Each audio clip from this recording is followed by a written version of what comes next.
Way got the screen up. I nearly thought I was going to get that quite wrong there. Anyway, how are we all doing? It's Al from Games Re-Up, and today we've got a couple guests. One has actually unfortunately dropped out. Now, Ian Michael was going to be here as well, but unfortunately he's having some internet issues, so he has dropped out.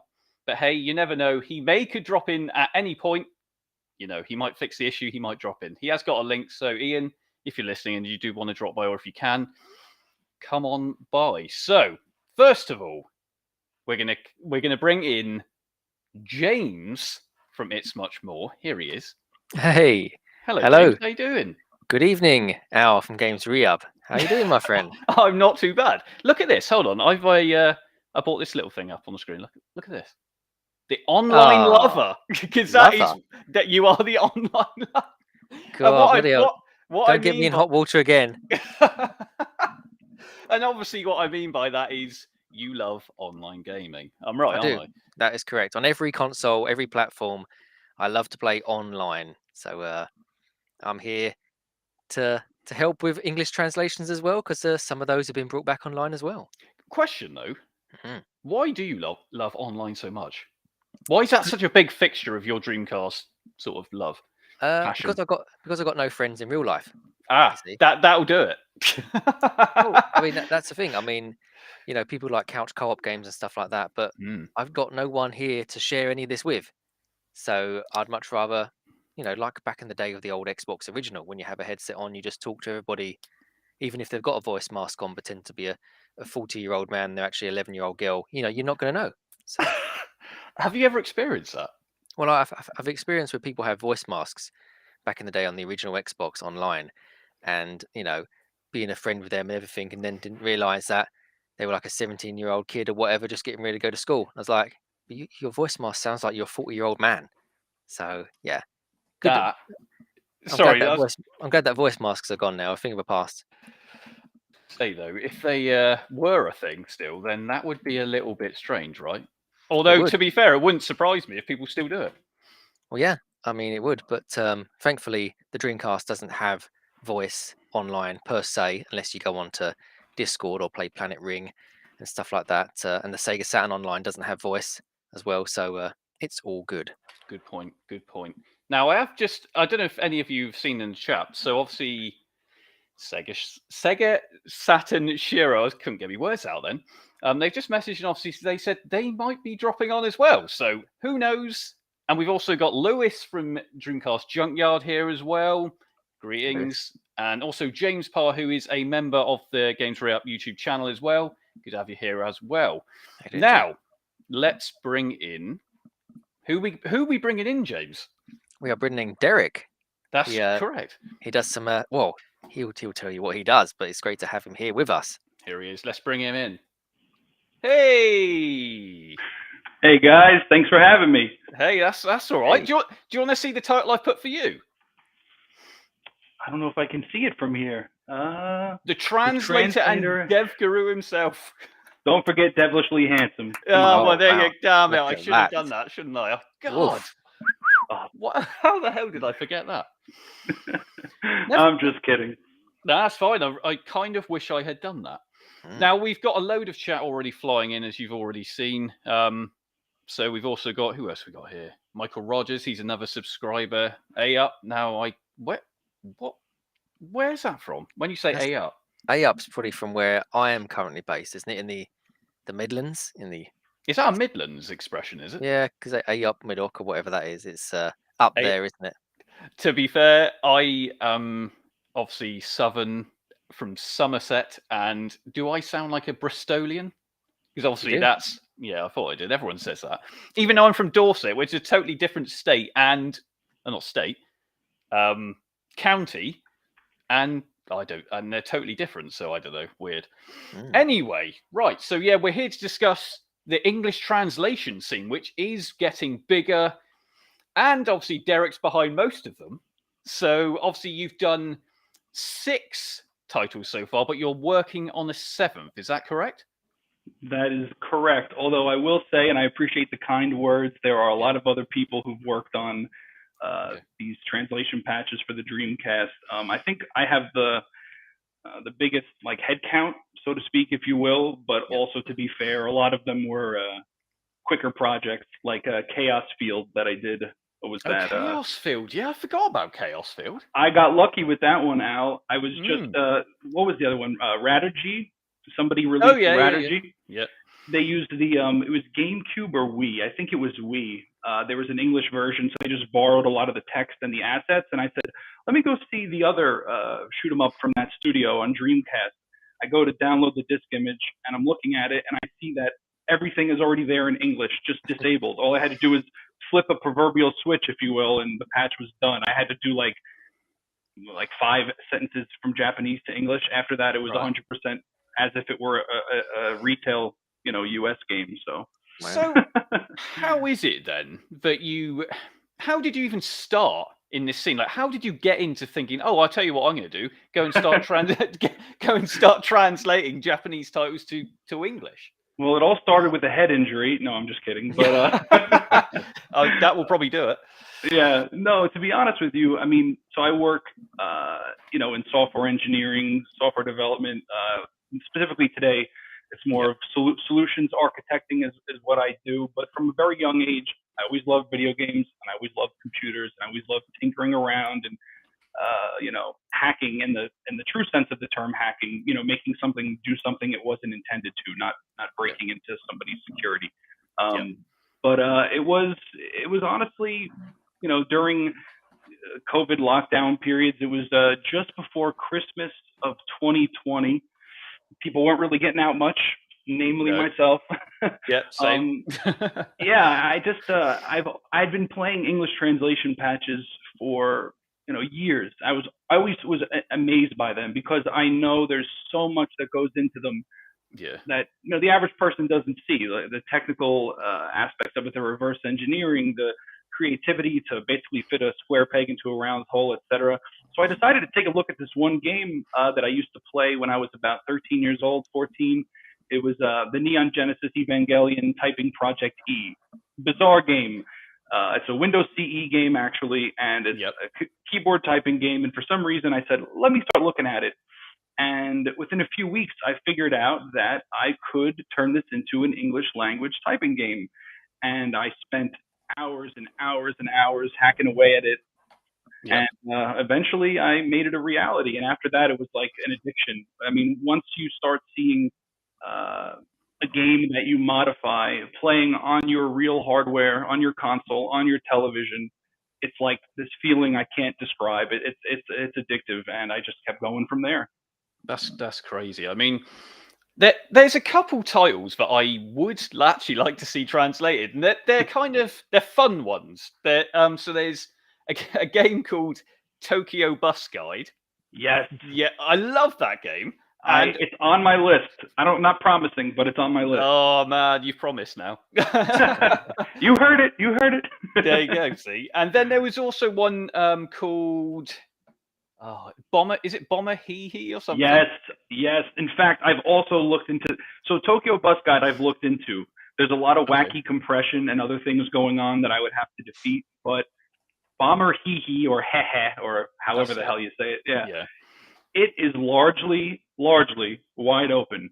And if somebody wanted to do an English translation of it, they would be able to pretty much have the entire script, all text and assets, just there for the taking. There's still going to be a lot of challenges, but what I mean to say is it's not going to be as difficult as something that's like totally locked away behind crazy compression algorithms and all the other weird esoteric file formats you see in these 20-30-year-old games.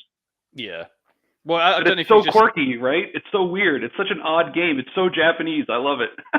Yeah, well, exactly. And Harvey Jones has just said, move Tokyo Bus Guide to the top of the list, Eric. See, there you go. My list will not be cleared until potentially Christmas this year or maybe even into 2023. I'm not sure. That's awesome. Well, I would love to see it at some point. Now, we have just been joined by another guest. Are you ready? Yeah. Let's bring him in. Yo, Hello. How's it going, guys? How are you doing? What's How up? How's it going, my dudes? Yeah, Doing all right. I totally did not expect to get you on here. Yeah, no, I saw you live. Lewis, shout out Lewis in the chat. Shout out, dude. Posted a link to it, and I was like, okay, yeah, I'll check it out. And I was like, oh, hey, I did some work with Derek, and by work I mean I messed up his project completely Oh, and man. got him criticized on Twitter constantly. Did you want to guys kind of just want to talk about the sort of work you've been working on together? What projects you have covered together, and how that worked between you two? Yeah, Sure. Pat, Yeah, if you want go to for take it. it away, you can. Yeah, nice shirt, by the way, Pat. I'm just going to pretend like you didn't wear a PlayStation shirt to this call. Oh man, It's yeah, I've just cold in seen my that. house. You see It's this? it's a desert. It's a cold You desert see in this? here. My roommate keeps the temperature at like 60 degrees, so I gotta get. They didn't have a Saturn one at I forgot what store it was. I think I got Hot it from Topic? like Macy's. I think it was Oh, like Macy's or something like that, or whatever the equivalent of. It was like half off. But anyways, yeah. So I worked with Derek on Taxi, no, Taxi 2, Rainbow Cotton, and then Soccer Wars columns for like 5 seconds because it's very didn't need a lot of work for that one. But Yeah. I did the subtitling for all those games for the cutscenes and stuff of that nature. Basically, editing them inside of Premiere and editing them so it looks nice and good. Like the only way to get the subtitle on here though is you have to wait like two cycles of this title screen to get that, Derek? yeah, you have to wait for it to go into attract mode, and then you get like a trailer style thing on the next episode of Sakura Wars Columns 2. And yeah, so Pat Yeah. did all the subtitling for the FMVs for those 3 games because I looked into doing it myself. I mean, I had the translated text, but I don't know why. Maybe I just was looking in all the wrong places. But actually adding hard coded subs to a video, I Yeah. was like, I don't know, I couldn't do it. Couldn't do it well. So thank you, Yeah, Pat. Again, thank you. yeah, no worries. I used to. I remember a lot of anime fans use Virtual Dub, but honestly, I tried to Mhm. use it back in the day, and it's just really confusing and really not Well, not intuitive to add subtitles that way. if you write out like an SRT or like whatever the other file format subtitle file, if you mark it up and Yeah. type it yourself or use like a GUI, you can render subtitles pretty easily in Virtual Dub. But the issue here was that we needed to like stylize certain parts of the text. We needed to make sure placement was a certain way, and rather than try to reinvent the wheel there, I knew that Pat is obviously much more of an AV guru than I am, and I'm pretty friendly with him, so he was kind enough to do it. And when Pat said I got criticized on Twitter and he ruined my project, he was just kidding. But what he's referring Yeah. what he's referring to is that is it Rainbow Cotton? The subtitles, they're just low enough that if you're using a CRT where there's what do you call it? The underscan, the overscan, whatever it is, it'll Yeah, cut it the off overscan slightly. area. Yeah, it'll cut it Yeah, off slightly. that's pretty common. Like even the SSG when he was doing Gun Griffin and the Saturn stuff, I also gave him slack because the underscan it was in the underscan editors too, which would cause issues with the regular TVs. So Right. I think it's just a common issue. But yeah, I played it on both of my CRTs, my PC CRT and the PVM, and didn't get any issues. So like I said, some consumer TVs are weird, so it's like I don't know, it's kind of bizarre. Yeah. Yeah, absolutely. I mean, what out of the projects that you've both worked on together, what's your favorite one that you've worked on together? And what was the kind of so when you actually ended up releasing it, what was the one you stepped back and looked at and went, you know what, we've done like not that you wouldn't say this anyway, but what was the one that you went, you know what, we've done a damn good job on that? Gotcha. I mean, Do for you want to go me, first, Eric? yeah, sure. I mean, for me, it's I mean, like Al mentions, I've done 6 games. They're all at varying degrees of, let's say, goodness. They're all varying degrees of games that people actually care about playing. But I'm doing this partially to learn more about reverse engineering. I'm doing it partially to have fun. And as I, keep doing the next release, I'm learning more and more to hopefully get to the point where, some of those real heavy hitters can be, ones that we see in English. But I would say by far, out of everything today, Sakura Wars Columns 2, from a technical challenge perspective, and also just general, like, hey, is this game actually fun? Like, yeah, it's more than fun. To me, it's awesome. I'm the most proud of that and the presentation. I spared no expense, left no stone unturned. Every single piece of content in that game is in English and it's been localized, and it's beautiful. Yeah. That's great work. I love that game. So thanks for working on that one. And Yeah, let's not forget Software the other fan. people that made that possible too. They're obviously not on here with us, but if you look at the credits or the readmes for any of my releases, you're going to see all the people who made that possible as well. So can't do it without the actual translators. I'm Exactly. just the programmer. Is that- Did Lackaware work on that one? I can't remember. No, it was mostly Okay. Burn Ends and Danthrax and Natsume for translation and editing and all that. Yeah. Gotcha.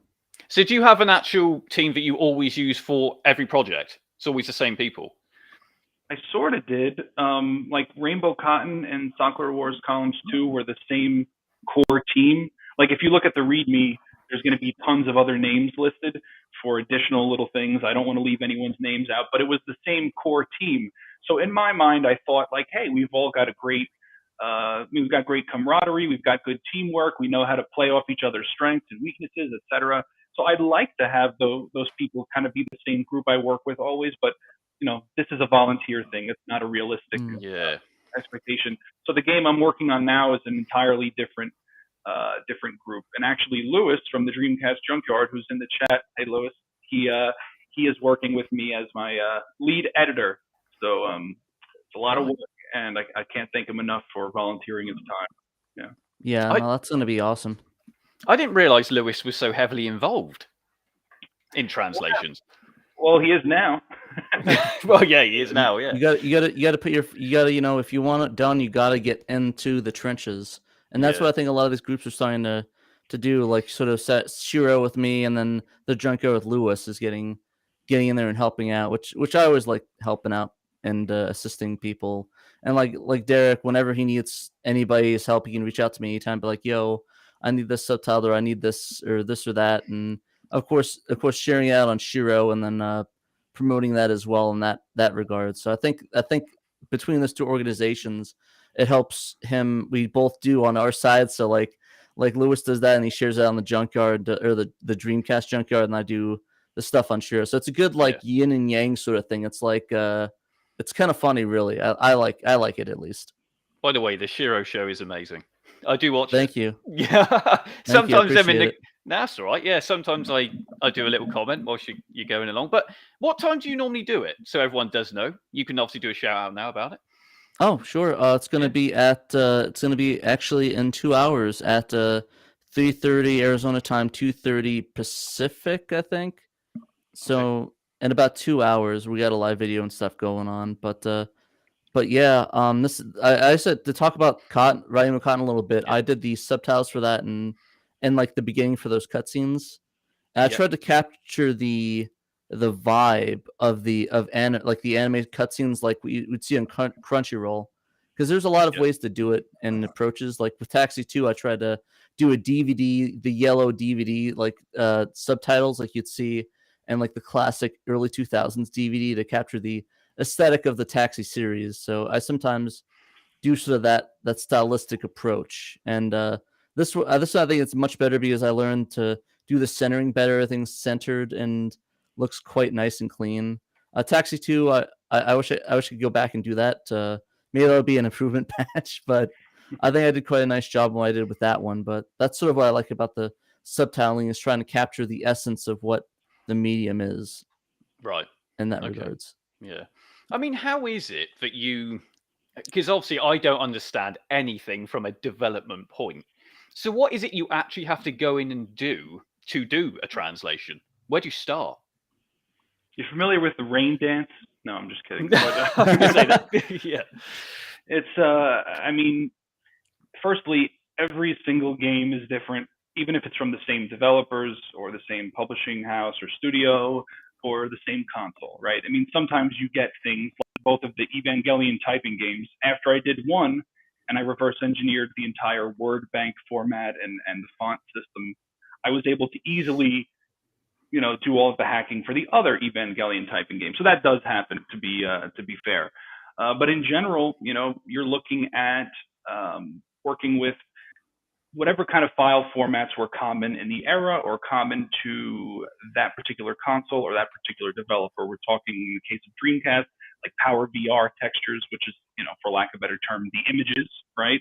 Or all of the textures that go over the polygons, like everything you see on the screen right now, those pumpkins there, Cotton's hair, her broom, whatever it is, those are all PBR textures that are, hopefully no Dreamcast developer is going to call me an idiot for this one, but they're wrapped around a polygon, whatever the case is. But it's that. It's knowing how to deal with those file formats. It's also knowing how to use things like disassemblers, like Ghidra or Ghidra. I use that a lot, where it'll actually disassemble the compiled executable, right? The actual game binary. And if there's support for that processor, which in the case of Dreamcast is the Hitachi SH4, you'll actually get the assembly, the raw assembly for that game, as well as an actual C, the C programming language, a C code kind of representation of all of the assembly. Nice. Yeah, it's great because you can see what the code does in a more, common programming language with a syntax like C. It's a lot easier for someone like myself to understand. You can't modify the C and then rebuild the executable, but you can modify and patch the assembly inside of Ghidra. So you got that, and then you're looking at using an emulator that has a debugger. And I guess I'm a glutton for punishment because of all of the retro consoles that are very popular out there, I would say hacking, reverse engineering tools are probably the least mature on the Dreamcast. It's notorious for having very bad debuggers in its emulators, if there are debuggers at all. So it's a lot of try and try again, try, fail, try again. And then it's also writing. No, go ahead, Matt. I was going to say, yeah, I remember that because I was talking to Night of Dragon. He said you had when you were looking to Soccer Wars. I don't know if this is like when you looked into some games like Soccer Wars 2. You said that it was pretty hard to work on because the debugger is just so bad with that, right? It's just they're lacking. Like, for example, when you pull up like a Saturn emulator or PlayStation, it's like, here's what each processor's doing. Here's what you see in RAM right now. Oh, would you like to modify the contents of RAM and see what it does on your screen? You can't do any of that in any of the Dreamcast emulators. The debuggers are very, very limited. There is one called LX Dream Nitro that somebody named Mr. Neo, you probably know his name. Yeah. He turned me on to. So I compiled it on one of my Linux machines at home, and it actually seems to have the best debugger out of anything I've seen so far, and also like a RAM dumper. There's it's just immature tools at this point, and who knows if it'll ever get better. But last thing I would say about what goes into it is, from a technical perspective, is writing a lot of custom tooling.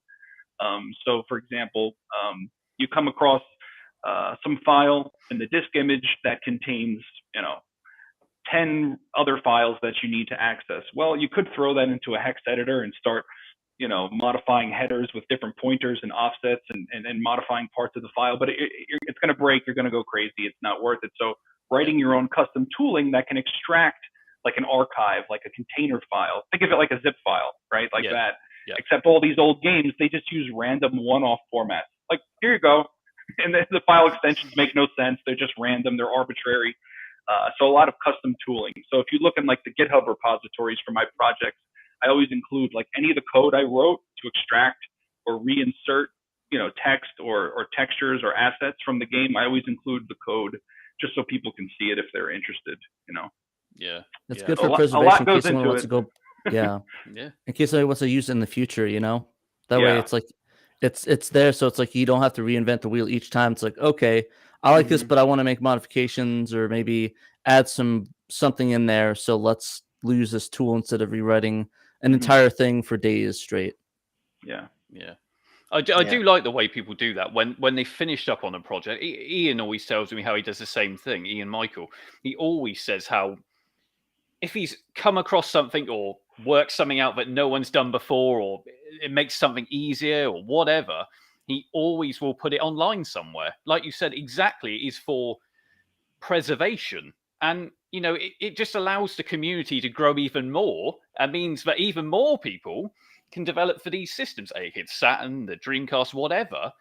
And that's a good thing because personally, I wouldn't have a clue about developing, but I'm sure other developers, even people who worked on the Dreamcast and all that back in the day, I'm sure they're even now seeing things and they're thinking, well, hold on a sec. That's not, we never used to be able to do that before.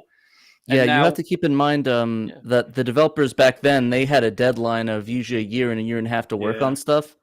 That's true. Yeah, that's true. Yeah, while nowadays we can have people literally sitting around and working on it for years or even decades, and like I guess shout out to Night of Dragons who's been in the scene for the Saturn for years and has had that inside knowledge and working on it. So we have the benefit of hindsight, but also the reinventing of the wheel aspect of it, where a lot of stuff that people worked on, especially in studios, aren't documented. So stuff is probably lost forever that needs to be reinvented each time, which definitely for Saturn can get frustrating. I imagine Dreamcast might be a little bit less frustrating, as the way to all the SDKs and stuff are probably a lot more, I guess, easier to use than Saturn was. Yeah. I mean, what game? So if either of you could choose, anyone here, James, you can answer this as well. Hey. If you wanted a Dreamcast, actually, I'm going to start with you first, James. Oh, gosh. If you wanted a Japanese Dreamcast game to be translated, which one would it be and why? I think someone said it in the comments earlier before the chat started. Is it SEGA SGGG, whatever it is? Yes, SEGA. Yeah, that big box set. Because I think I've still got that in a loft somewhere.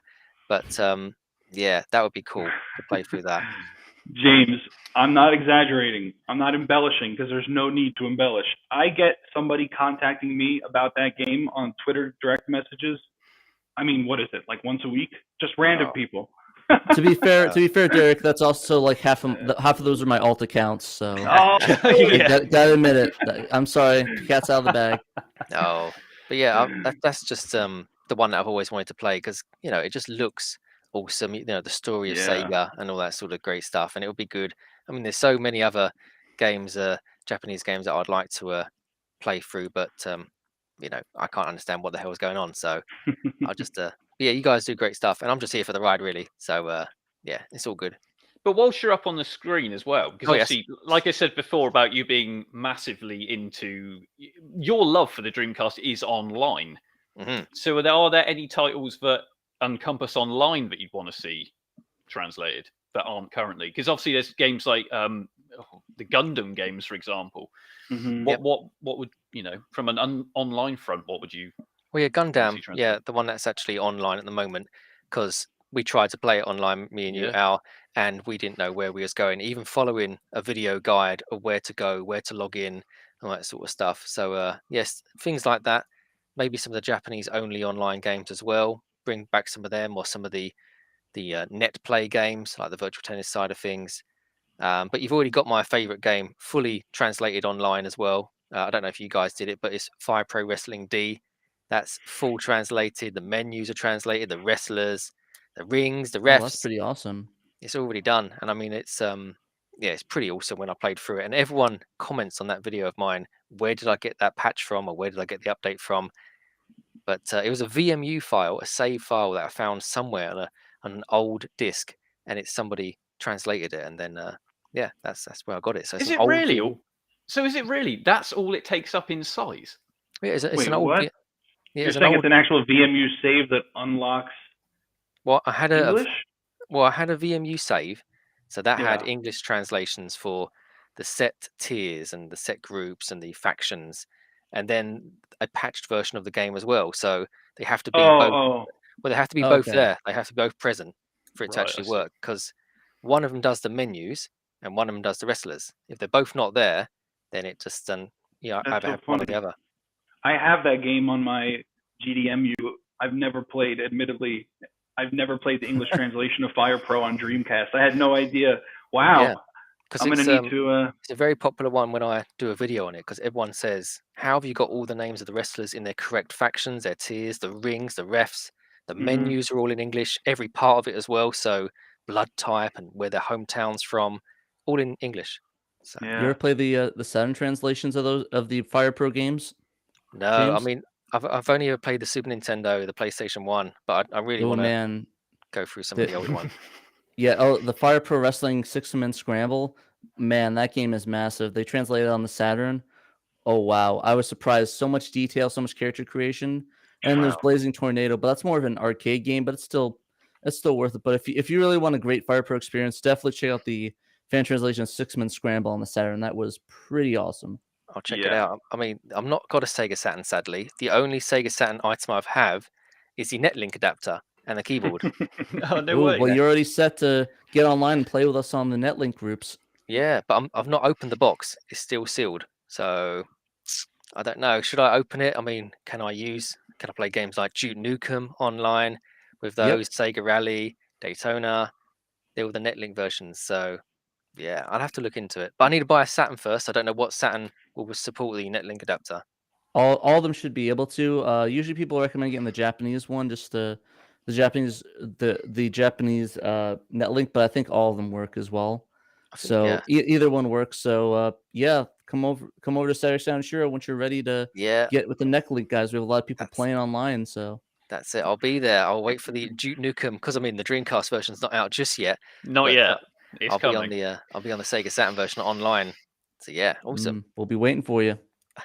Well, whilst you're up on the screen, then what would you want to see? Obviously, get translated, or ones that you're working on, maybe that you haven't announced yet. I mean, I'm not working on any Dreamcast ones right now. Yeah. I'm like a ringer, so I just wait for people to call me up and be like, "Yo, I need this." They're like, "Okay, let's do this. Let's get this done." But the ones that I do want translated, 100%, I want, of course, Sega Gaga, but he said that already. Rent a Hero, and then all the every single trashy dating sim on the Dreamcast. Yes. I want all of them translating. Comic Party, all of them, everyone translated, playable in English, please. Yes. Because I am a sucker for dating sims, and the trashier the better. Like, as in bad, as horrible, like as bad as they are. Let's do it. I'm down. That'd be awesome. That'd be awesome. Derek, same question to yourself then.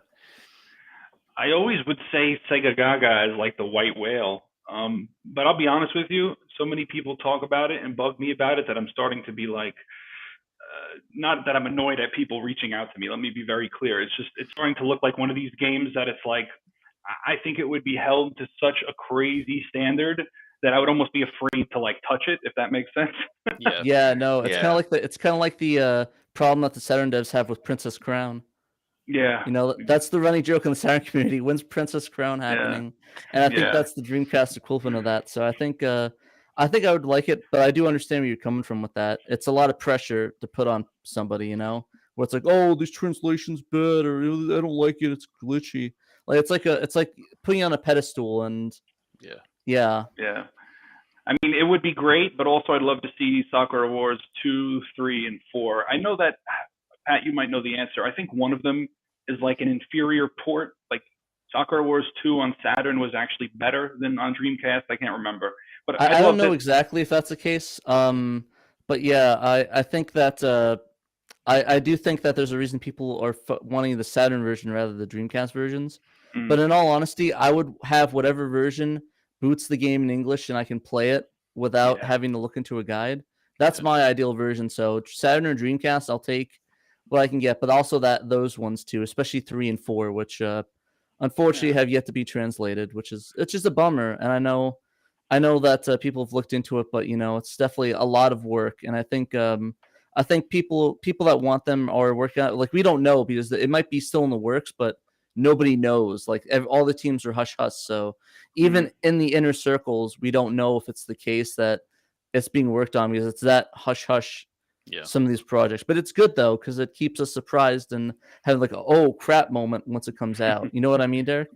Oh yeah, for sure. But before I forget, Al and James, you talked about the what is it, Gundam? It's like Federation Z. I forget the name. The one that's online for Dreamcast. So two things. One, somebody already took the English dialogue from the PS2 version and patched it over to the Dreamcast, which is a partial translation. But I did look into this game because when you talk about like, you know, games that would be let's say received well with good fanfare, because it is online, I looked at it just to see, you know, what would it take to get it done. And believe it or not, I don't even know if this is going to mean anything to anybody on this, but it already has a nice like half-width font built in that uses ASCII rather than Shift-JIS. So long story short, it would be way less of a pain to get English text into that game. And it looked like a lot of it was pretty wide open. So it would just be a lot of manual effort to translate, re-render textures, get the text in there, et cetera, et cetera. But I think that would be an awesome, awesome game to get a translation because we can actually play it online today. So to me, that'd be amazing. I didn't even know you could play that online now. So that's the first time I'm hearing about that, and that's awesome. It is awesome. I was going to say, yeah, go on. Go ahead. I was going to say I might have to look at it more when I'm done with. We'll do an online session, Derek. Do it. Play some Gundam online. Yeah, because me and James did try to play it, and I think we even gave up on the stream in the end because we just just couldn't. We either couldn't get onto the same server or something, and it just ended up being a car crash. so we had to end it. Go on, James. Go. Yeah, because we've played the Resident Evil Outbreak File 2 online from the PS2 using the Japanese menus and stuff like that. We managed to get around what to press and what to save. But on the Gundam one, even following a video guide, we was just pressing buttons, and you had to join one faction, another faction, then save, and it's like, oh my gosh, and then. It's like, this is, because a lot of the things that didn't work on your setup as well, Al, was like, let's just jump on a different game. Let's just play Choo Choo Rocket or Pod or Quake 3 Arena, But it would be great to have the menus, like someone said in the comments, having the menus in English translation just to help that far us through to see to get into an online lobby. Yeah, I think you're right.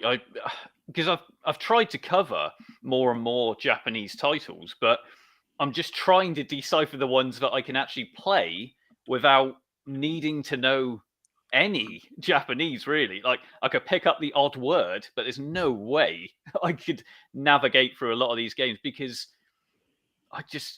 they're just not possible to do in straight from a Japanese copy of the game. I mean, luckily, for example, I was sent Fade to Black. Let's bring it up on the screen. Fade to Black. Oof, this is wow. the Japanese. Well, I say it's the Japanese version of it, but luckily it is all in English. So it's just really the packaging, and there's a little bit of text in the menus that are in Japanese. But here you go. Let's just show the actual disc and everything. So is that like is that one of those like new releases that they do? Yeah. So this is from Josh Prod. Good guys. Yeah, and they sell on a website called Pixel Heart. They basically reached out and wanted to know if I just wanted to cover a couple of their titles. So I'll be streaming these at some point. This Bangbusters looks like a interesting looking title. That one's good. That's a Neo Geo game, I believe. It does look very Neo Geo. Yeah. Yeah, I think so. Yeah, because I remember I think I have that on my my Mister for the Neo Geo stuff, but. Yeah, I think that was an unreleased Neo Geo game, I believe. That might be that one. Right. The one I like that I think Josh Prod might have worked on is the supercharged robot Volkaiser. That sounds correct. Yes. Yeah. It reminds me of that one Kickstarter for that one cowboy game for the Dreamcast that unfortunately never made it. That's based off that TV show. Oh yeah, I think I saw bits of that. That was like years ago. I don't know which one that is. Is it just like based off of some TV show or something? Yeah. Was it just a rolling demo, like a first-person shooter, where it's kind of like on the rails? Was that the one? It's kind of more like Sunset Riders. Oh, I forgot what the okay. I'll look it up while you guys talk. Yeah, that's absolutely fine. So my wondering also is like, because obviously these games get patched and then you see them on certain websites and obviously you can download them, etc., to play them. Is there any way, any legal way, any of this could ever actually be released as copies like these games, for example? Is that something we think could ever happen, James? Well, never say never. We're getting a physical copy of an old PC game real soon. Postal, that's on its way. Yes. And that was running with scissors. The source code got released, and they greenlit it. And so, if there's enough love for it, I guess, yeah. If that's that's where the money is nowadays for bringing out old games, like you say. Flater Black, a really bad PC game, made its way to the Dreamcast. You know, it's Ouch. Yeah, I was going to say, come I on, mean, man. but no, I mean, I've got it. I've got it on the PC in the big box yeah. down there. I loved Flashback, and having Fade to Black on my PC was great at the time. It may be awesome on the Dreamcast, but yeah, I've always wanted it, so it'd be good to see you do a live stream on that. But like you say, yeah, if a game was brought out in English and or even just a selection of languages for people to choose from, and like someone commented like Google Lens or something, Yeah. yeah, then by all means I would purchase it, because I might purchase Postal. Who knows? Yeah, I to be fair, I did purchase the PAL release because obviously I prefer the PAL cases. I know they break a lot easier, but I just like them because they are so different. They are beefy. I like them. I gotta yeah. admit, I do like the way that they look. I have the only one I have is the Shenmue 2 one, Okay. and it looks really good. I like the design of it, but yeah, it is as bulky and big as it is. It's so fragile. I wonder what's up with that. It's weird. Well, they're unique, right? I mean, it's the jewel cases. Even when I was a kid playing Saturn, and I would get some imports, and I would get the slim standard jewel cases. I thought they were so cool because they're different. And now I look back and I'm like, actually, those long boxes are pretty cool. But then I look at the Dreamcast and looking at those PAL releases, like you, Pat. Shenmue 2 is the only actual physical PAL game I own. But yeah, it's just unique. They're just cool. There's no two ways about it, even if they're fragile. That's exactly it. Is they really are so damn fragile. Like if I ever purchase any of them from eBay or Facebook Marketplace or whatever, Crack City. Yeah, exactly. Either the front is going to be cracked or the middle bit is missing a few little bits, and it's just like, just run down to like run down to like Sex or something. Just like swap out a case for like some generic game. Just leave the store. To be fair, it's usually Choo Choo Rocket that's sat on the side. It's the one that if everyone picks up that one because it's so cheap and because there's so many of them. It's the one that we always use to switch out with another one, if that makes sense. I mean, that's why say Mega CD games and Japanese Dreamcast games are so easy to replace the cases, because you just buy a standard CD. You know, so all my Mega CD games, I've just gone and purchased dual music CDs for £1 or $1 and just replace them, so it's brand new. So all my Mega CD games are in brand new cases, which is awesome. Right. And the same with the Japanese Dreamcast games as well. Just do that. Yeah, exactly. Yeah, that's usually what I do for the American Dreamcast and my imports. That if it's looking pretty ugly, it's like I'm gonna do a little case swap in here, or like go on Amazon. I'll buy like a pack of 10 cases or whatever. Yeah, and just do that. It's not a big deal. See, I've still not jumped into, totally unrelated, really, but I've still not jumped into using a GDMU. Now everyone needs to do it. Yeah, everyone's telling me to. You gotta GDMU or the mode. Great. I have one on my system over here. Oh, the mode! I heard about that. Yeah. Yeah, I do need to do it, but I don't know. There is just something about putting a disc in, and I don't know what it is. Al, I felt the same way as you, and I'll tell you what. About a week later, after installing an ODE into my Dreamcast for the very first time, that sentiment just disappears. Yeah. Exactly. Yeah. I've got extra consoles that still have their drives in it. Like, I get it. You don't want to not have it at all. But when you just fire on that Dreamcast and you've got a list of all of your favorite games and even games you may never play till the day you die, it's just, especially just how fast you can just try stuff without burning discs and worrying about downsampled, ripped content from the old scene releases. I'm telling you, man, it's worth it. It's so great, especially for like the indie games and all the other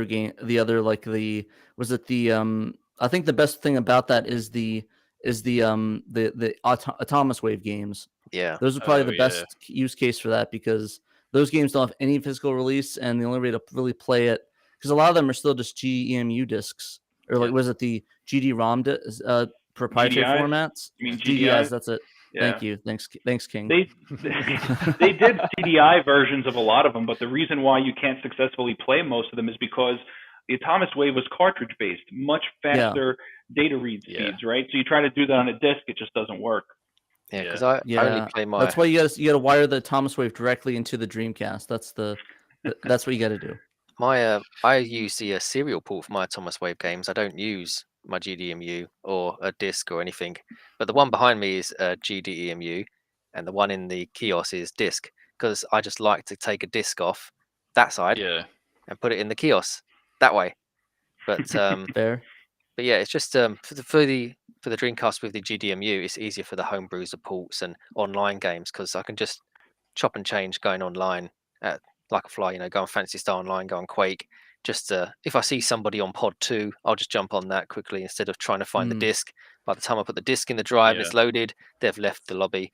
So, I think to be fair, it is a good way for people to be able to experience the library of Dreamcast games just really at the click of a finger, isn't it? Whereas, because collecting now for Dreamcast has just become obscene in prices. But you don't want to pay $500 for GigaWing 2?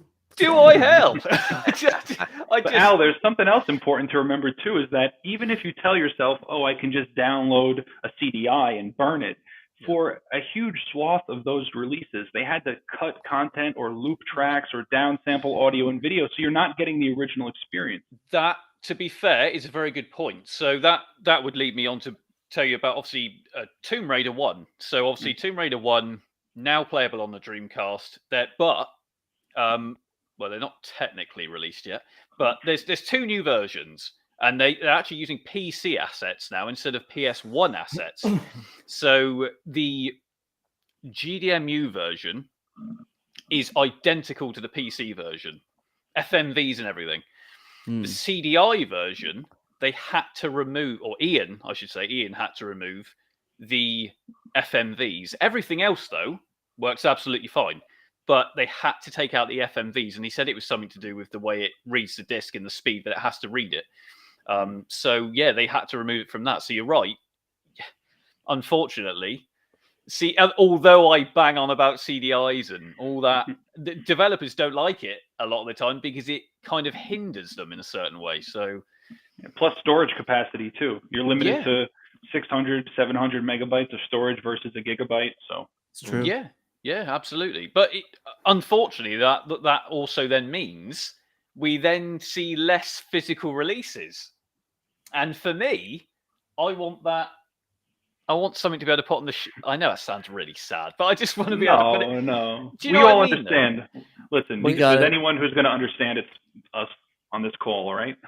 Yeah, I just think that like for me, like for Shiro, like I like it for my job because I can easily just Derek's got something new. Okay, whip out the SSD, throw in my PC, load it up, put it back in, bam.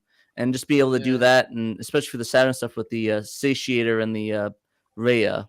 So I like that. And then I have the disc stuff when it's like I want to sit down and play some stuff or bring something in the living room and play it. So I like the best of both worlds. But honestly, a lot of this stuff is saving me money because imagine if I had to buy the games for everything I played or I had to burn games, I would be through so much money on burnt games or just the actual games to be able to play and experience it. It's just would be kind of ridiculous at some point. Yeah, I mean, for me as well. Sorry, another thing to do is to protect my games. I'm not taking them out their PAL cases and dropping a case on the floor. That's true, yeah.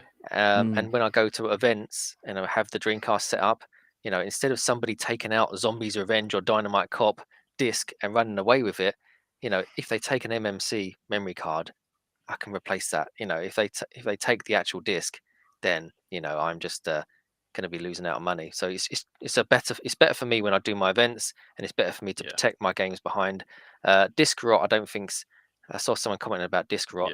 I've experienced a load of disc rot on my HD DVDs. HD DVDs are the new Laserdisc, like just rotting away. What is going on with that format? If it's not, if it's made by Warner Brothers, it is disc rot heaven. So loads of them behind. Man, all of them are now. R.I.P. Yeah, dead. Yeah. So it is a shame, but like you said, I don't think we're going to get that with Dreamcast games. Hopefully. I mean, essentially over maybe thousands of years, maybe they'll break down slowly. But but all I this don't know. behind me can't come into my coffin. It's got to go somewhere. That's true. So Wait, it's all you're gonna, not getting buried through Dreamcast? no. That's what I put in my will. Yeah. No, I'm not joking. That's in my will. I'm pretty gonna be basic. buried with the Dreamcast. That's in my will. That's Awesome. awesome. That is Oh awesome. my god. Right, there's a question here Cradle for to you. grave, baby. Oh yeah. Absolutely. There's a question here for you, Derek, and it says, well, it's not a question, it's more of a statement. Get Derek to talk about. Now I can't even say that. Nakaruru. There we go. Do it, Derek. Go on. Yeah, Lewis. That's the game that I mentioned before the. Or did I mention it pre-stream, or I can't remember that? Yes. Okay, Yeah. that Lewis from the Dreamcast Junkyard is working with me on for. He's like the lead editor for the translated script. So yeah, that's a visual novel. It's a samurai showdown, samurai spirits spin-off. Yeah, not biased or anything. Lewis.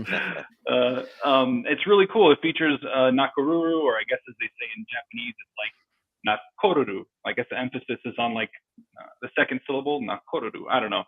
But it focuses on a young girl who is an orphan and essentially gets sent to live with Nakaruru as her, think of it like assistant. Yeah, it's very text heavy. It's about 13,000 lines of dialogue, a lot of images and textures to re-render. Yeah, a lot of work. Right now, like all the hacking and custom tool development is basically done. It's just plowing through the spreadsheets with the Japanese script. There is one outstanding technical, I would say, issue right now that I'm getting some people who are more talented ROM hackers and assembly programmers than I to assist. I expect that by the time this sees a release, I will have that one technical issue solved. But yeah, maybe Christmas this year, maybe even next year. It's a big game, and it'll be the first ever English language visual novel on the Dreamcast in terms of retail, not indie games like Non-Casual Encounter and Divi Dead. Even though those are both cool, they're not officially licensed retail games. Yeah. Oh, so it's getting a retail release, did you just say? I'm sorry, when I meant to say the first ever. Sorry, I think I see what you mean. Yeah. Now, SEGA Shiro is going to cooperate, sell discs of Nakaruru. SNK, don't watch the stream. Let's cover the video up now. It's I meant to say non-indie. Right. Right. Yeah. I see. Right. Okay. Yeah, that makes sense. Everyone keeps asking about that Sega Gaga. Everyone's asking about it. It's here again. I know. Yeah. It's such an awesome love letter to Sega. Gaga. It's so cool. It's a great game. Yeah. All they hear is Radio Gaga, Radio Goo Goo, Radio Gaga. Sure, Freddie. R.I.P. I thought you were about to burst into song then. No, that's on Shiro Show. Right, which you need to check in about what, an hour now? Is it? Yeah, but I'm good. No, well, I'm just telling everyone who's watching here right now. An hour, yeah, about an hour or so. 3:30 p.m. Pacific time. I don't know what that is in GMT. Probably add 8 hours, and that's the time. So yeah, so it's coming up to 9 o'clock now. So it must be 10 o'clock when it goes live. 10:30, I suppose. 10:30 GMT. Yeah, that's it. I actually think we have the time that we list on there, but I keep forgetting. I think it is about 10:30. Yeah, and to be fair, that's that is about it. a perfect time because in the UK we very rarely get to catch a lot of American streams because, well, depending if you're on the East Coast, then probably all right. But if it's Pacific, then it's a nightmare because we just can't catch anything. So I get that. So I'm awesome. glad the time worked out though, because we kind of actually want to have more European people talking with Shiro and stuff, because I think it's a lot hard. It's good to get their perspective on the Saturn as well. Yeah, the European experience with Mega Drive and the Saturn is very interesting to a lot of us in the U.S. Right? It's different, but the same. But the differences are really interesting. It is amazing, actually, how how we all essentially had the same system, but like you said, we had such different experiences. Be it, a couple different titles were different, or we didn't get released in certain countries, etc. And it is crazy. So the game I would love to own, even though it's rubbish, is called, is it Moho, which is like a UK. I'm pretty sure it's a UK exclusive, isn't it? It's called Ball Breakers, wasn't it, in America? Is it called Ball? So it was released in America, was it? I didn't think it ever came out over there. I don't know. I could be wrong. It could be the PS2 version called Ball Breakers or something. Yes, But I'm pretty sure it was. yeah, But just games like that. But I mean, to be fair, it's probably a good job it was UK exclusive, because it really is that bad. yeah, I- it's almost as bad as Evil Twin.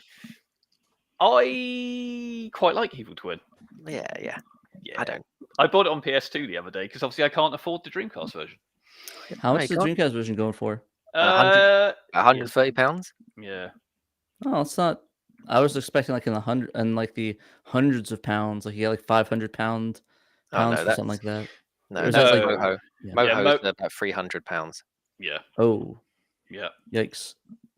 Yeah, it's getting to stupid money now. And to be fair, like I said, Dreamcast gaming, yeah, I guess it's not to the point where it's... The point I'm trying to make is that I want people to get more into Dreamcast and Saturn, but it's worrying me, the trend I'm starting to see with prices. But to be fair, prices everywhere for everything is going just up. But Yeah, I collect records, man. It's a tough racket right now. It's tough. Like the Beatles shit I had that I bought for like 300 is now like $1,500 now. So yeah, I get it. It's just unbelievable. But we all want everyone to be able to have the same experience as we are with the Dreamcast, Exactly. with the Saturn. And I guess that then plays into the point of the whole GDMU argument is get a Exactly. GDMU, you'll be able to come and play these games. You won't have to fork out for everything, as long as obviously the consoles, even though they are starting to climb in price as well, but nothing like the cost of £300, £400 for one game. Mhm. Exactly. yeah. Yeah. Like you read my mind with that. It's like, yeah, get a GDEMU, get a mode, get a Rhea or Phoebe or Fenrir or whatever for the Saturn, and play with that, because like straight up, I barely collect for Saturn anymore, and I run a Saturn podcast. So, but it's just so crazy, and it's just like everything I have is on like my satiator and stuff. So it's like I don't really. And like all the translations, I mean, you're gonna miss out on all that if you do that anyway. So, like I said, it's just like just play the system. You don't have even if it's emulation, just play the games. They're fun games. Yeah. Yeah. Or just break into an arcade and play a Net City Naomi game. Yeah, I agree. And to be fair, with emulation has always had a kind of, everyone's like, oh, don't do emulation, don't do that. And it is because it's so accessible to so many people nowadays, because obviously PCs are getting more high powered. Even laptops can handle it most of the time Exactly. nowadays. But it's so open, and that's great, because that, again, if you can't purchase the console and you got a laptop, bang, there you go. There's your Dreamcast. Plus, obviously, with certain emulators or whatever, you can even use the online functions. So that's what I perfect. do. I play Yeah. Alien Front Online on my emulator. No shame. I Control don't want to. everything. I don't want to shell it for a modem or the or setting up for the Dream Pi. Just set up emulator, play online, emulator, good to go. Yeah, well, Sorry. Yeah, this is exactly it. Go on. Is that I'm much retro? more of a real hardware snob, but I don't shame other people for not. But I mean, like, let's say, put it this way, I have a Neo Geo AES, so I'm that crazy. Yeah, you were showing me that. That was pretty sweet though. But I think the barrier to entry now is so low thanks to things like the Mister or software emulation, right? Whether it's FPGA or software emulation. Yeah. And like Pat said, the most important thing is just play the games. But for the sake of preservation, it's amazing today that between my, Genesis, Sega CD, aka Mega Drive, my Neo Geo, my PS1, PS2, Saturn, Dreamcast, all of them, I've got some form of ODE or flash memory to play games off of, and I never have to worry about disk drives failing, right? And Yeah. I think James mentioned about one day, eventually, these GD-ROMs might organically deteriorate in some way. But the truth is, I think the world will sooner see broken GD-ROM drives, none of which work any longer, before it sees disk rot destroying the entire Dreamcast library. That's just my opinion, based on no science whatsoever. Yeah, that's how I feel too. Like that, by the time the medium's an issue, the GD-ROM drives will all be dead, and all the drives will be dead by that point. Like I don't know. You can't really repair them. I try to repair GD-ROMs, and it's all like just get a new one. Like even for the Naomi Naomi systems, the Naomi GD-ROMs, I can't even fix them. I just grab a Dreamcast disk drive, throw it in there, and it works. You want to laugh? My launch unit from $99.99, the GD-ROM drive still works, and I played the hell out of that thing for 20 years. I don't know how you're going to launch it tonight, and it's going to be breaking, and I'm going to be laughing. I haven't turned it on in like 3 years. You better not, because now you know what's going to happen. Oh no! To be fair though, I'm the same. My Dreamcast, which I can't get it quite on the screen, it's just off the screen there, is the same one. It's the launch one, and I've had it since launch, and I use it constantly. Yeah. They're either capturing homebrew stuff or streaming the games I've got, and it's still going strong. Yeah, I bought another one, which you can probably see in the background under the TV. I can't. Yeah, I see it. Yeah, I see it. I see it's still sticking out. Yeah, that's it. And that one is actually now starting to have issues, and that one I bought off eBay, but maybe I shouldn't have done. But maybe that's the one I'll then go and swap out with, like you said, the mode or the GDMU or whatever. I mean, in regards to those kind of drives, what is the best one? It can get into a little bit of like a holy war when it comes to that stuff. You know how the internet fanboys are, right? Yeah. In all honesty, sorry, you go, Derek. I'll go afterwards. I was going to say something about something dying, my Dreamcast dying.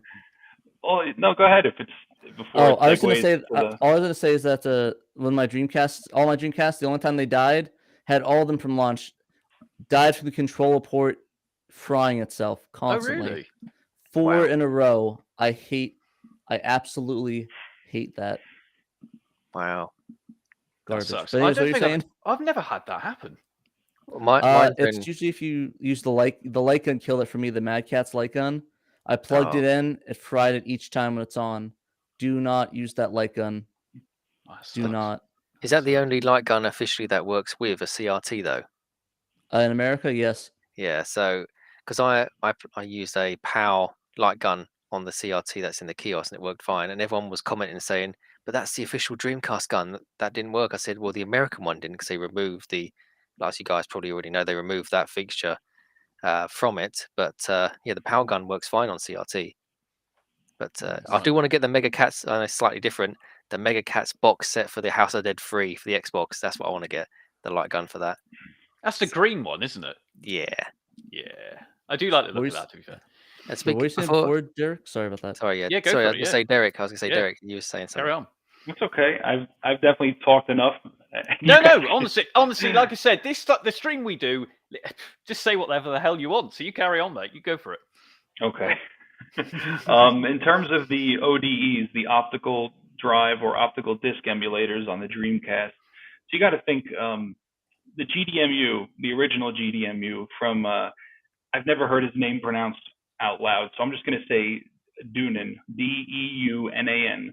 Okay. This guy, for all intents and purposes, invented the ODE, whether we're talking about the one for the Towns Marty, the FM Towns Marty, or we're talking about the Saturn or the Dreamcast or anything else he's done. So the GDMU, the authentic one from the original developer, very solid piece of kit. They don't break. Limited in features and functionality if you kind of consider what you see with the mode. But essentially, the guy makes them in very small batches. In fact, it seems to be the writing on the wall is that he might be out of making them all together now because of the newest clone. So an older board revision he did got cloned, and it's been for sale all over the place. You can get them for like $50 US right there everywhere. Yeah. The 5.5 and the 5.15 revisions. But now the 5.20 board has been cloned, which I I'm sure he's not happy about. There's been like radio silence on his blog. That's why I suspect he might be out of the game. I don't know. Right. But if you get the latest 5.20 clone boards, they have firmware 5.20.3. It fixes the one Skies of Arcadia intro crash. It fixes the Resident Evil Code Veronica bug item. And it's basically 100% stable and compatible with any game you'd ever hope to throw at it. And you can get the new 5.20 clone for like, I want to say, between like 125, 175 US right now, because it's brand new. There is one issue that people are finding with them, is that the little button on top of the PCB itself, it's designed to switch discs, like queue up the next disc in your list for multi-disc games. To my knowledge, I think there's only one Dreamcast game that requires mid-game disc swapping. I think it's D2. Okay. With It's the always newest D. clone, with the Every newest time. clones every time, even when you don't want it to be. With the newest clone boards, the button doesn't work. I think it takes you right back to the menu or something. What's his name? Modsville USA. He posted about how you can fix it with a couple quick soldering, a couple quick wires soldered. So there is a solution. Now, if you look at the mode, it's going to be a little more money, but a lot of people see it as a very premium solution where you can just put files directly on your storage medium, whether it's USB, SD, SATA, SSD, whatever it is. And yeah, works great. There's really no compatibility issues to speak of. And I think if you don't care about that one disk swap feature, and you're never going to solder to fix it, getting a more recent clone or even the older clones for like $50 US, you're going to be happy. But yeah, that's where it is. I would suggest an authentic one, but like I said, I think he could be out of the game. Well, this is it. Yeah, go for it. I just want to say about the mode real quick that honestly, I've seen in the chat people talking about the GDMU get that over mode, but in all honesty, if you get a mode and an SSD, it probably almost equals out if you want like full library support, because SD cards are super expensive for when it's in the terabyte range. So if you want that same storage space for a mode and you buy an SSD with it, it's going to be about the range in the same price as probably a official GDEMU with a large SD card.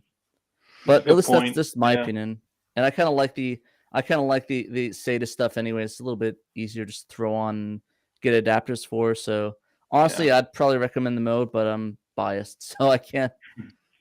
I've got a GDMU myself. I've got a mode in Saturn. But the point is, we have so many great options today. Yeah, like, that's the point. We're living in the lap of luxury when we can sit around on the internet and actually argue over which optical drive emulator is. You know what I mean? It's like, yeah, you're right. It's like before we were begging for this, and like we'd have to do tutorials on soldering like an IDE connector to the side of our Saturns. I remember that was all over the internet years ago. But now it's like, okay, just get that, good to go. Well, this is it, and I think it's because, like I said, I'm coming to this point where I'm now having to decide which one should I go with. It just seems like there's a few options out there, and I hear arguments from all sides, and it's like, oh, they all sound great. I mean, obviously the cheap option is always the SD, the serial port one. Why is it that no one ever talks about that? Why is that? It's crap. I mean, it's great. It's really laggy. James uses it to play Thomas Wave games, which is fine, but you're not going to be able to get anything close to playing the full library. No, it's not. It's not meant for that. It's really not meant for that. Yeah. Okay. And that was not an insult, James. I have one too, and it does work great for certain purposes. Unless I'm playing F355 linked together with two Dreamcasts, then that's what the serial port gets used for, Thomas Wave games. So. Yeah. There. Can't you even rip games with the SD thing now? I don't know. Okay. Because I could have sworn you could rip games with the serial adapter, because I was looking into options for that, but I could not figure out how to do that. So. No, it's pretty cool. I mean, yeah, it just sits behind the Dreamcast. It's pretty awesome. So I quite like it. Like you say, Thomas Wave games, I like it. It's cool. Definitely. And Mr. Neo's right. He mentioned it being perfect for VMU save file management. Yeah, definitely. Yeah, I never even thought of that. It's really good for that. It's good for that. I've got one of those fancy DreamCon Bluetooth controllers, so I can do the VMU. Really? Fancy pants over here. Whoa. Where did you find that? I bought them from the guy's website, 2 of them. Wow. I know, I'm a nut job. I'm the worst person to ask, like, is this worth it? Is it for the Dreamcast? Is it for the Saturn? Is it for the Mega Drive, Mega CD 32X? Yeah, it's worth it. Exactly. Sold straight away. Hey, and you have like the only wireless controller for the Dreamcast right now. Retrobit still hasn't done one yet, so you're still bit in the lead there. So it looks like you're winning from my perspective. It's interesting to think if Retrobit will ever actually pull it off. You know the Sega Bits podcast, right? Sega Bits? I know them. I Yeah, haven't I've listened to heard of them it, recently, though, sadly. Well, I guess they're more than a podcast. They, news site, whatever. They had a whole episode like a month or so ago talking about, don't remember what, but there was a huge part about Dreamcast controllers. And I couldn't believe they were sitting there talking about how they thought wireless Dreamcast controllers were impossible. And if you just go to Google and type wireless Dreamcast controller, it's the very first result. So I couldn't believe they left it off. They were talking about how they thought it'd be impossible because of the need to transmit VMU data back and forth wirelessly. They brought up a good point, but the way the DreamCon addresses that is it actually caches the content of your VMU, like locally on some kind of, flash memory chip inside the controller, and it transmits and receives data. And then once it has a full successful receipt of that data, only then will it actually update your VMU. Because you got to think, updating a VMU live over Bluetooth, God forbid there's interference, you could totally corrupt and destroy. So it's really amazing. Yeah, that guy, Chris, who pulled off the DreamCon, incredible engineering. That's an amazing device. So let's see if Retrobit can do the same. Well, I was going to say, they kept talking about because they're coming up with a 6-button one, aren't they? Is that right? Yeah, they're going to add a couple new buttons. Yeah, they are. They are. Yeah, but it seems like anytime I've tweeted them or whatever, they're like, it's happening at some point. It's like, are you to be fair, if the part shortage doesn't help the situation at all. Yeah, well, true. The stuff, so. Yeah. I mean, do we need a 6-button controller? I do. Considering no games were programmed for it, I don't know. Well, no, actually, if you could reprogram it for a game like or turbo maybe buttons. doing something fancy in like a fighting game or the other one, Bangai-O, that'd be kind of cool. Yeah. No turbo buttons, right? Yeah, true. Yeah, actually, that's a good point, actually, because obviously there's some decent shoot 'em ups on the Dreamcast, so maybe that would make sense. But I don't know. It'd be nice for a little bit of news, or just a casting or something. Well, actually, no, Al, they did answer a few people's tweets, like in the last, I want to say about 8-9 month period, and they basically just said, still on the, still in the queue. We're just we have issues getting it finished. Like, they're not giving a lot of detail. Is that what you're saying? You wish they gave more detail? Yeah, I just wish they deep dived into it a little bit more. But yeah, I understand. Yeah, there are clearly reasons for things aren't being done quickly at the moment. But I do at some point, I'm sure the news will start to speed up as we return to normality. Then that's good, and I can't wait to see what they do with it. And I'd like to see more peripherals for the Dreamcast or Saturn start to get tinkered with and have like new versions. Like, who wouldn't want to see a light gun that works on an LCD or whatever, or LED TV for the Dreamcast? Who wouldn't love that? You want to know something? The guy who does the DreamCon sells something called the LightCon, and it does exactly what you just described. The only caveat, you need to use VGA out. And essentially it uses, I believe it uses cannibalized Wii sensor technology, which is AKA just transmitting IR. And essentially it allows you to use it on a flat panel, but it has to be VGA out. So you couldn't use it, for example, on a, DC digital or SCART or composite or RF. But so you can't use it on a CRT though, then. No, you wouldn't need to use it on a CRT because you can just natively use a regular light. Oh, no, I'm just saying that if you could, yeah. Oh yeah, and then there's also what's it called? The what's the project? The Sinden light gun. Like that could be something. We could see that one day if they bake that into the DC digital firmware, like it looks like they're going to do for, I think, PS1 digital. I think they're going to see about baking in Sinden support. That could be something. But Al, I'm so with you, man. I can't. One of the hardest things about not having a CRT is that I can't play any light gun games anymore. It kills me. Yeah, I don't have the space to just set one up in the office or something, Well, this is it. I in my job, we were clearing out. I don't know if I told anyone, but I work in IT, and basically we were shutting down one of the places, and there was a massive CRT in. It must have been like a security camera TV or something. Yeah. And it must have been, I don't even know what size, but it was huge. I've still got it, but I've got nowhere to put the damn thing. It's at my parents' house because I don't have anywhere to put it. But if I would just need to set that thing up at some point, just to play some light gun games. And I want another thing I'd love to see is obviously maybe another fishing rod. I don't know, something. I don't know, just some new peripherals come to the market. I just think that'd be good to see, Yeah, wireless I think that fishing would be rod. kinda neat. That's what we need. Yeah, Oh, hell wireless. yeah. Let's do it. Yeah, I think so. Yep. Play Soul Calibur with the wireless fishing rods. Do like a Darth Vader thing, like there was the Star Wars kid. Just do that, but with the fishing rod, I'm down. Well, I played. I've got I'm not a massive Nintendo fan, but I've got an N64. And when I was younger, I had 3 N64 controllers and a steering wheel. So I've actually played GoldenEye with a steering wheel. And let me tell you, that is not easy. I mean, it probably controlled just the same as a controller because the controls for that game is atrocious at times. It's terrible. Yeah, exactly. It's just terrible. Yeah, exactly right. Sorry, James. Yeah. Were you going to say something a second ago? No, I won't say nothing. No, Oh, sorry, I thought you said something. No, I think I was either going to sneeze, cough, or laugh. I don't know. One of the two. Or all All the of them above. at the same time. Yeah. No, I heard that'll kill you. That would kill you. Yeah, just try and sneeze with your eyes open. Try and do that. Yeah, absolutely. So I've Eyeballs will seen. pop out. Oh, yeah, they probably would. Yeah.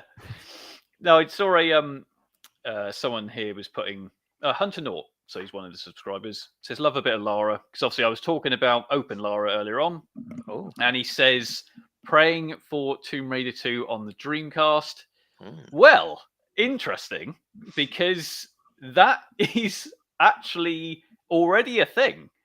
Now, I was speaking to Ian about it recently. Ian's the one doing it, Ian Michael. He has got it working on the Dreamcast. Not just 2, but also 3. So Tomb Raider 1, 2, and 3 are now all playable, on the Sega Dreamcast. Now, obviously, 2 and 3 are still being heavily worked on, so there's nothing to really show on it yet, but he has got them running to a certain degree. So I'm hoping at some point we'll be able to drop some footage on the channel, talk about it, do a stream.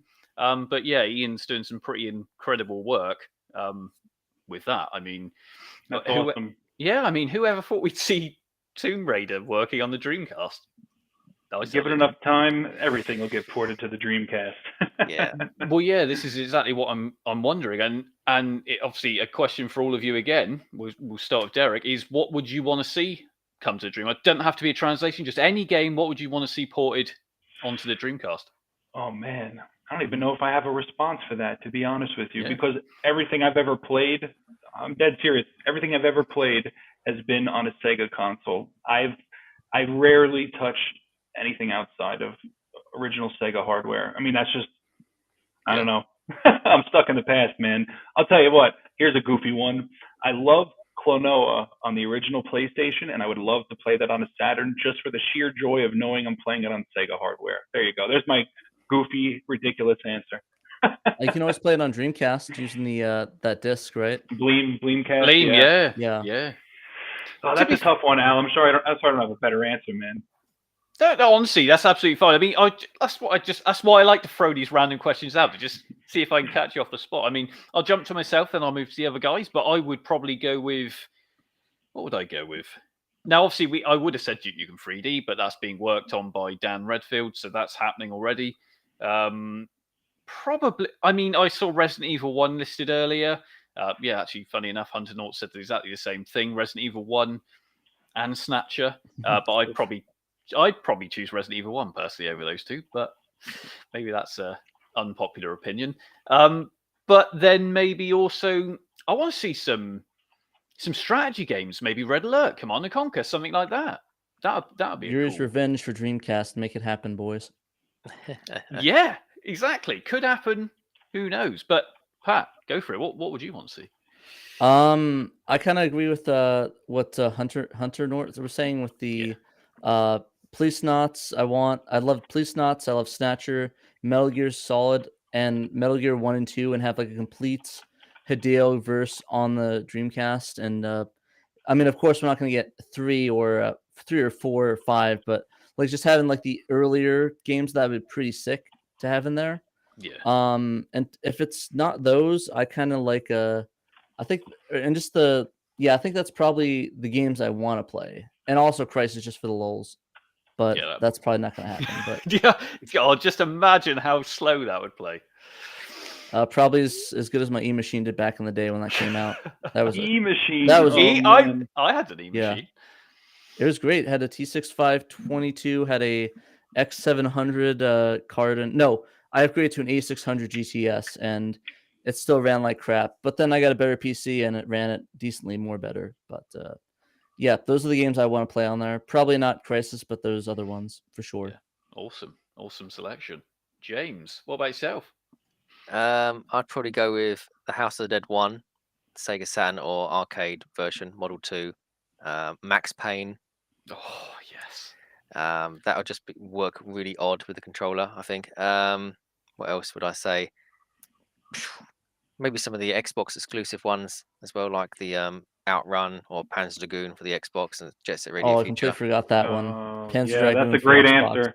That Yeah. is a So good yeah, answer. just some, because that is a Dreamcast too anyway. So yeah, and just Emergency Call Ambulance and Jumbo Safari, the dual pack, which was supposed to come out, which never did. So Oh, yeah, those ones. Wait, those were supposed to be actual games that are releasing for the Xbox? And for the Or the Dreamcast, yeah, it was supposed to be a Really? dual pack. So That's Jumbo crazy. Safari, Jumbo Safari made its way over to the Wii, or a version of it. But for the Yeah. Dreamcast, there's supposed to be Emergency Call Ambulance and Jumbo Safari as a dual pack for the Dreamcast, but it never materialized. That's a sadness right there. Oh yeah, That is a sadness. Someone's put Seaman 2. Christ.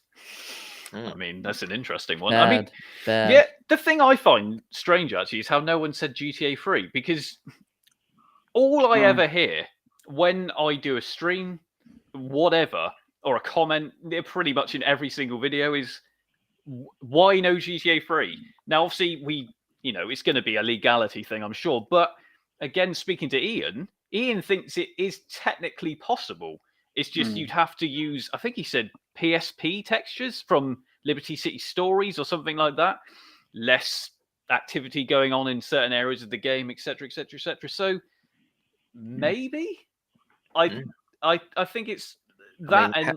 How many VMU saves blocks would that take up? Quite a few, I reckon. You know, three VMUs as a whole. Yeah, I was going to say 2 plugged in at the same time. Yeah, I mean, if Metropolis Street Racer just is like 36 VMU slots, and imagine what Gran Fedora will be. Well, is that exactly it? And like you said, obviously Max Payne as well. There's so many great titles, but I reckon they will all come out eventually. The other one is AVP, Aliens vs Predator. I'm pretty sure, and this was Dan on the last stream, Dan Redfield. He said he thinks it's technically possible.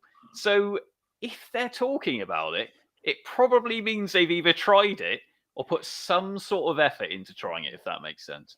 Yeah. So makes sense. It'd be interesting to see if any of these ever do come out. I mean, I never thought, because obviously there is a Duke Nukem 3D release already. Was it Barrow's Port or something? The guy who worked on it before. This was years ago, and it was so sluggish, and it was basically unplayable. I don't think there was even any sound, if I remember rightly. And Dan's saying he's working on it, and he's going to release it, so he's pretty damn certain he can get it working. And he's working on another totally original horror title. It's going to be like Resident Evil, Silent Hill, so it should be interesting. Like I said, there's tons coming up for these systems, and the Saturn, tons. I mean, do they still do the whole? I know on Dreamcast they had something called the Dreamcast Jam. I've also seen a Saturn contest. Is that right? Am I? Yep. Saturn is from Sega Extreme. Yeah. Yep, Sega Extreme, Sega Extreme Saturn Anniversary Contest, which is an annual game developer contest that includes original games such as homebrew, fan translation hacks, tools such as Night of Dragons Patcher and stuff of that nature. And it's all annually, so every single year it happens. It just passed. I believe the Bulk Slash team won pretty much across the board for the translations. Yeah. And the original game, I think, I actually think that CubeCat might Blue Skies won it this year. So that was a really good one. Yes. Sorry to interrupt. I was going to say that does not surprise me at all. I played that. Yeah, but those are sick games. If you guys haven't checked out Sega Extreme, we did a bunch of streams on the Shiro show about that, and I was one of the judges for that. So definitely check it out. There's also an FMV contest that's just coming up where people are putting FMVs on weird systems. Amazing. The FMV stuff. Yeah, so I'm judging that. So hopefully we'll do content on that in the future. The only issue with that is that he decided to use a lot of copyrighted stuff. So one of them is Star Trek: The Next Generation, the episode where they keep repeating time. I forget the name of the episode again. Bad Apple from Toho, that song, and a few other copyrighted stuff. So we'll figure out how to stream that. I don't think that I'm going to get a happy note from YouTube about streaming TNG. So we'll see about that. But what was I going to say? In terms of the GTA stuff, though, when you're talking about that, I actually am not a fan of GTA, so that's why I didn't say that. I played Vice City back in the day, and I was like, this is pretty good. And then I played GTA San Andreas, like, okay, it's more the same. And then I haven't played any since. Yeah, I mean, R.I.P. Yeah, I think I like GTA 3 a lot, to be fair. Vice City's pretty good. San Andreas, I couldn't really care about. I actually think it's quite boring. But I played it obviously on the PC. I never really played it on PS2, for example. And I have played it on PS2, and it controls like rubbish. And it just feels like, if it ever was to come to the Dreamcast, it would need to have keyboard and mouse support, because otherwise I feel like it wouldn't play right. Yeah, or at least an Xbox controller's plug-in or something, because like I played Vice City on Xbox and it was great. Great control support. Yeah, I think you're absolutely right. We had a comment here saying about the obviously the cancelled Castlevania title. Maybe they should do a GoFundMe and get it completed. I mean, I don't know if that could ever happen. I'm gonna be honest, that game was not good. I'm sorry. Like, even if it was great, I think people are. It's kind of like with the Lord of Shadow game. If people want a good 3D Castlevania game, they'll be talking about Lords of Shadow, but nobody talks about that game ever. So it's just like, I mean, it probably, even if it came out, got fully funded, like, okay, cool. Anyways, let's go play Symphony of the Night for the 12th time, because that's the good one. Yeah, exactly. Got another comment here. Says, could a VMU make a game be possible? Make the game on Dreamcast, then transfer it to a VMU to play on the go. I don't know how you would do that. I'm guessing he means something where you could, using actual Dreamcast software, boot it up and visually design a game that was intended just to be transferred directly to your VMU. I don't see why not. I mean, writing VMU software is all assembly. It's really well documented. I actually had to start getting into it because, and I'll show you this. Hopefully it shows up on the screen. For Nakaruru, one of the things, there are 4 bonus Bmu apps that I'm shipping with it that I had to translate. They were very difficult to do. And if we look at it, so a little, can I see it okay? There we go. Nice. Yes. Yeah. And I press A here and I get this little screen. Press A and B and press it again. And then you get, basically it's a clock. For the 4 main characters, you get a little clock. But if you press a button, you actually get a message. Where is it? Yeah. Call me Nakaruru. No need. That's awesome. There. No need to be so formal. There it is. Nice. But anyway, yeah, it's that's cool. It's goofy, but it's I got to do it complete. I could not possibly release this game without the VMU apps being translated. But don't you also translate the PC apps on the disc as well? Yeah, the game on the low density part of the GD-ROM, there's actually just like there's 4 VMU apps, there's 4 little standalone clock applications for your computer. They were all in Japanese, so I did those real quick too, just for the sake of it. But it would be cool to have something where you could do VMU game design and have it really be very visual to build and then transfer it directly to a VMU. But the truth is, I don't see that ever being, I don't want to say possible, but it just seems very unfeasible considering the fact that you have to write VMU software in assembly. I don't know, it wouldn't work well for like a visual kind of GUI designer like that. Maybe if you like had like a place in app, so it's like the Nakaruru thing where it's like a little clock, you have a character and then you have like a text thing. Maybe that might be doable. You could do like a template. Yeah, like a templated thing. You could just swap out certain. Yeah, that could be doable. That's probably what they do in that case. Sort of like hey, there's a shooter you can do. You can move the characters out. You can change like the models of it. You do like the Mario Paint sort of thing. That's sort of what I was thinking when you said that. So that's what I kind of assumed. That probably would have to be. Guys, do you remember Elysian Shadows? I pretended not to think about that because it makes me sad. You know, Al, James? No, I don't think so. So Elysian Shadows was a really, I mean, you Google it. It's a story filled with all kinds of controversy. Basically, Kickstarter Dreamcast indie RPG. But the guys who were developing it were like totally crazy when it came to basically doing it right. They were like very, very adamant about like writing beautiful code, optimizing it, all kinds of things. Long story short, one good thing that came from Elysian Shadows that never got released is they wrote a full VMU emulator with a debugger. So when I was looking into doing the VMU game translation that I just showed you, I'm looking around for VMU emulators and I found this Elysian VMU, and they actually released it publicly. It's a full emulator with a debugger and RAM dumper and everything. I couldn't believe it. So Patrick knowing Elysian Shadows, it'll be funnier for him. But we did get one good thing out of that failed project, and that's a VMU all those emulator. Thousands of dollars that are now missing. We got an emulator so that Derek can write things for free for people. Thank you, Elysian Shadows team, for that. We appreciate James and Al, that. look it up after this. You can read all about it. No, I will do. Yeah, no, that's awesome. I mean, I think, if anyone ever did come up with that kind of thing, and people did kind of make little games for the VMU, I think it would be just a bit too gimmicky. Unfortunately, it's a cool little idea, but I just can't see. I can't see many people going around with a VMU just playing on that. Because and let's be honest, they'll play for an hour, then the battery will die, and they'll have to get another one. They'll have to get a little fanny pack, a little CR2032s, and just walk around with those all day because the batteries die like that. Yeah. The only thing I did with my VMU was for F355 Challenge, and that was my saved card data. I used to take it to the arcades and then play it, put the VMU in the arcade machine, and then use my saved card data when I used to use the arcade. That's the only thing I use my VMU for. Out in the wild, anyway. I really want to get a VMU adapter for the Naomi, because the Naomi you can actually put your save with that. But I have a Naomi cab, and that's sitting in the other room. But I do not have that add-on. But I want it so badly, so I can do VMU crap with it. But I just can't find it anywhere. That'd be cool. It would. I mean, I think I only ever used it with Sonic Adventure, I think. I think that's all I ever used it for, was for the Chow, or whatever they're called.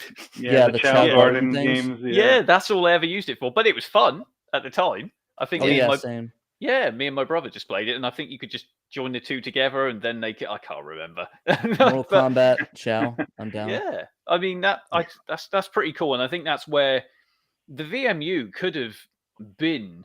Well, it was it was groundbreaking to a certain degree, but because unfortunately of the way the Dreamcast went, but unfortunately a lot of things didn't take off. But the Dreamcast really was revolutionary at the time, with online play, everything like that. I mean, online play was such a big thing that could have gone so far with that console. I mean, yeah, we're still playing online with it now, Quake 3, etc. So we know how big. Well, yeah, it's like Al, it's like crossplay now. Crossplay is a big thing now. But Dreamcast had it with Mac, PC versus Dreamcast on 4x4 Evolution, Quake 3 Arena. Yeah. You had crossplay. So people are playing Fall Guys now against PC users, PS4 users, and Xbox users. But I've been playing those games crossplay for years. So exactly. Well, this is exactly PC it. and Dreamcast, baby. Yeah, Yeah. exactly. And I mean, James, what was that other game that you can do crossplay? What was Oh, I can't talk about that one. Yes, you can. Which I works with. can't. Yes, you can. I can't talk about that one. Yes, you can. So 'Cause he's it's- obviously. Go on. Okay, go on. You say Go on. something. So obviously, yeah, we're talking about Quake World. So Quake World, the game that was meant to release, but who was even working on it? I can't even remember now. Okay. Go Well, on. basically, I got Quake World working online with Dreamcast, PC, Xbox Original. Yeah. So basically, Dreamcast 2 versus Dreamcast 1 Yeah. and a PC. Yeah. But let's sit about that. Let's move on. No, What do you mean by that's not. Quake World? Is that Quake 3 renamed in Europe or something? No. So Quake World is essentially it's Quake 1, but it was its own online thing. So it wasn't. It was. I Huh. don't believe it to ever have been a proper release. James, again, you probably know a little bit more about it. Okay, it's a grey area. Okay, because whenever I get into any of these conversations, okay, I go online with the Dreamcast, and all the comments are about when's Doom going to be brought out online properly, the Dream Pie version, and when's Quake World coming. Quake World and Doom are kind of just in limbo, and they're not being touched or worked on that I know of. But Quake World is basically Quake 1 for the Dreamcast with online play. So you can have 8-player co-op to play Quake 1. So you can have deathmatch, capture flag, and all that sort of great stuff. But it was awesome to have. We've done a video on our channel. Yeah. I mean, your one's done well. My one just gets negative comments. But basically, having 3 systems, which like a PC. I mean, I could have put a Mac on there as well, but it's a PC, an Xbox Original. Because my Xbox, I've got it hacked up, so I had the same version that Quake World is running on the Dreamcast on my original Xbox. So I connected via TCP/IP, so all 3 of them were playing online. Dang, I that's know. crazy. I know it is crazy, and it is a shame that the whole project, as far as we're aware, has stopped. Yeah, you can't talk about it, and because the file we found it on a file sharing archive website, we found the file. We just can't share it to everybody, but people seem to not be happy whenever I talk about it, so I will stop talking about it. Oh, I see where the issue comes up with that. I get that. Yeah, like James is saying, it is a grey area, and it is a shame we can't even talk about it. I mean, which is kind of silly when you think about it to a certain degree, about a project that's not really even being worked on anymore. Well, Because it's on the Dreamcast Live or whatever website says work in progress, the same as Bomberman Online. But got the devs. They don't kind of share the information with each other. Because there's a certain online code that they just don't share with each other, which is a real shame. But we've got it. It's It kind of works crazy fine. though. Yeah, it works fine Like, via Dream Pie. So yeah. it's just Go on. sadness. Like the Saturn scene's all about like sharing out and like collaborating and helping people out. Like pretty much everybody works on everyone else's stuff, and it's kind of sad to see that Dreamcast is more of an isolated affair in that regards. Dreamcast, yeah. I mean, we've seen it. We'll do a video on something like that, and the automatic response is literally like, no, you can't talk about this. You can't show this. Basically, can you take the video down? And it's like, why? We're showing stuff that's out there on the internet. People just want to see it. We're not releasing the files. We've never gone and put the files out. The files are already out there. So someone's already done that themselves. Well, the thing is, sorry, Al. The thing is with Go that, for the people that tend to comment already have the files, and they just want to stir the pot and make you get in trouble. So that's the dark side of the Dreamcast community. Is if you've got something that is available out there in the world of internet when you do the searching, and somebody doesn't like the fact that you've got it and you're doing a video about it, it will just the forehammer will come down on you. So we don't share the files. We just find them. we do a nice video about them, talk about it, showing the work off which all the devs and people involved have done all the hard work on, and we just, this is what could have happened. So is this the devs that are giving you slack, or is it just random people online that are in the Dreamcast community giving you slack? a bit of both. Bit of both.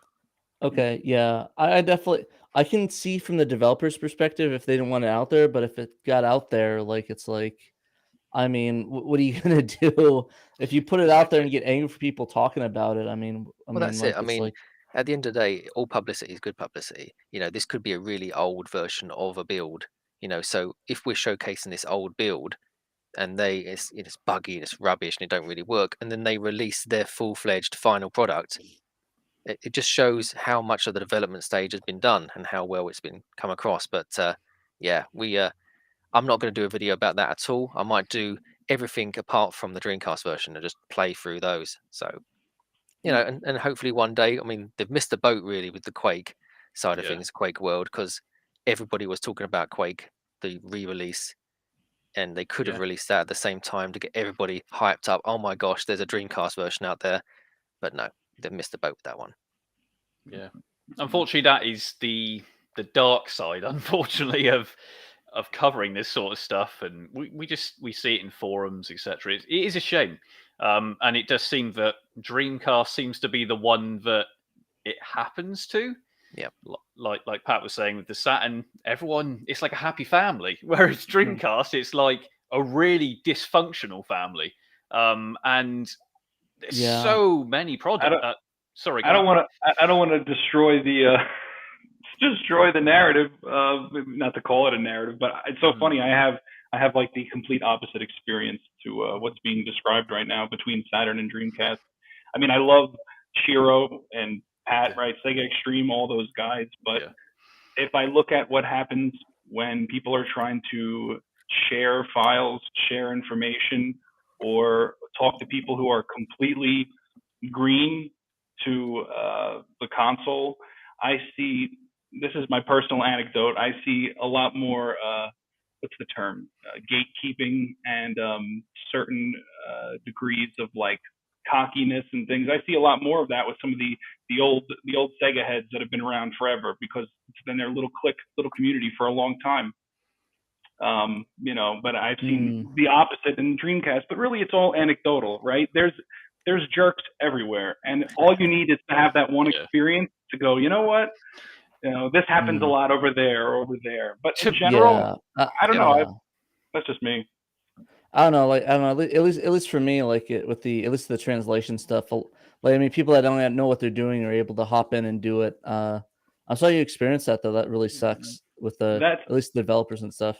Yeah, no, and it's true, and it's true and it's false in many different respects and many different degrees, right? Nothing in life is 100% this or 100% that. Well, the thing let's is, put it this way, Pat. You created the most welcome. You and Dave and the others have created the most welcome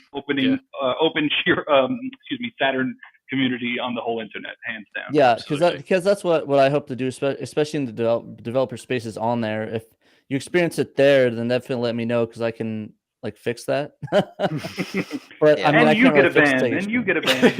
Yeah, there's going to be a lot of banning going on, but all joking aside, though, we try to keep it open, and like, I mean, like you can talk to even SSG. He made an entire game. He knows no programming, and he pretty much, with the help of Night of Dragon and Lacquerware, I believe he helped out a little bit. They're able to translate Gun Griffin, so it's like pretty crazy. I even helped Sam look up a couple quick things that he couldn't find on English Wikipedia, but it's amazing. Yeah. It's 100% true. People come together like that. You will never see that in the Dreamcast community, but it's also people function in little like isolated pockets, but they're always happy to share and help each other when you reach out. That's what I've come to notice. Yeah, I think to be fair, no, it's for sure. Yeah, I think to be fair, I've probably painted it in the wrong picture. I mean, it's not it's not as bad as I'm probably saying. It's just because I'm on the front line with the online people. It's like, James, you have a very different experience. Yeah, yours is exactly. Whenever I go onto these servers like Alien Front Online, Fantasy Star, or whatever, you should. If I'm in a Discord chat, the people will just comment and say, "Quake World, Doom," I don't Hmm. run them. I just basically promote them. So if there's any development of it, or if there's, we normally get the green lights from the developers to actually do a video on them before we do them. So the devs or whatever have said, go do it. Hmm. So, we always get permission, and we never share the items, even though inboxes are flooded with, let me have this item. You've got it. So you've got to share it. Unlike the person that made it said no. So we're just, we found it. We're doing a nice video showing you how great it is when it does get released. You guys are going to love it when it's out there. But, it's one of them things. Yeah, Yeah. I get that though Yeah. for sure. Yeah. Kind of different corner over there. Yeah, that makes sense. Yeah, you're absolutely right. Right. So that is probably where we're going to wrap it up right now. Look, we're all on the screen now. Look Hey. at that big. Game 3 up. And you got the banner right above your head. Yes. Look at that. So yeah, obviously, like I said, we were meant to have Ian as well tonight. Unfortunately, Ian couldn't make it, but Hmm. we did get Pat turn up from SEGA Shiro. I mean, Christ, I did not expect that. So Anytime you thanks. want me on the show, man, come on and talk. I will absolutely reach out to you every single time going forward. No, honestly, thank you for coming on. Does Mhm. everyone want to give a quick rundown on what they're working on and their sort of socials and things like that? Pat, we'll start with you. Yeah, work on SEGA Shiro. Work with Derek on occasion on some of his translations. I assist him on it. I try to make myself. I want to make sure I'm like, because I'm technically a ringer, so I help him out as he needs it. So, and anybody that needs it, like I'm like a call me and I'll help you out with that. But yeah, do that SEGA Shiro podcast. Shiro Show every Friday, talking about Sega Saturn news, updates, and what jazz records I got for that day. That's actually the truth. The last couple of shows. That's But cool. yeah. But Awesome. yeah, that's sorry, what were you saying? Awesome. I just said awesome. Oh, thank you. But yeah, no, yeah, sorry, everything cuts off. It's weird. But yeah, yep, SegaShiro.com, news articles and stuff like that. Podcast we do monthly, and then Shiro Show every Friday at 10:30 GMT. So in about an hour. So if you guys want to watch that too, you're welcome on. And if you guys want to hop in the chat and talk, feel free to hop in and we chat, play games. So hopefully my capture card works this time. It's been finicky, so we'll see. Perfect. That's about it for me. Really appreciate having you on today. For sure. And James. Yes, sir. Well, I'm just going to be playing through this, which I've just recently picked up on the PS2. What is that? Ferrari F355 challenge on the Nice. PS2. So we're going to see how different it is to the Dreamcast version, because the Dreamcast version doesn't allow you to change camera angle, but the PS2 version does. Unless you use an unlock code on the Dreamcast, you can do a different camera angle. And I'm doing Evercade stuff, as I normally do every month with you on the show, hopefully. Not going to stand me up like you did last time.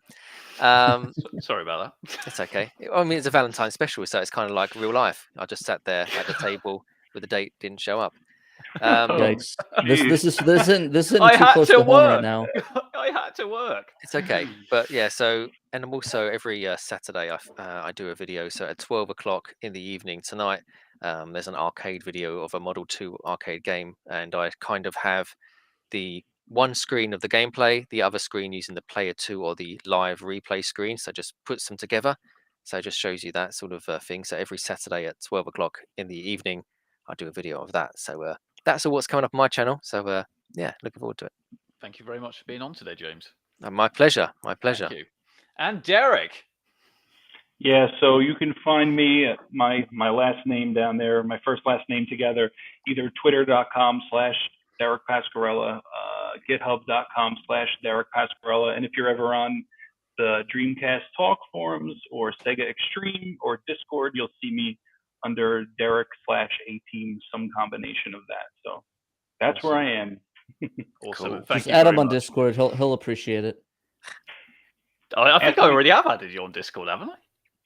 I'm not sure. Just go on and send me a DM. Ask Sega Gaga when. I promise I I'll already love sent him it. 12 DMs, so get ready, Derek.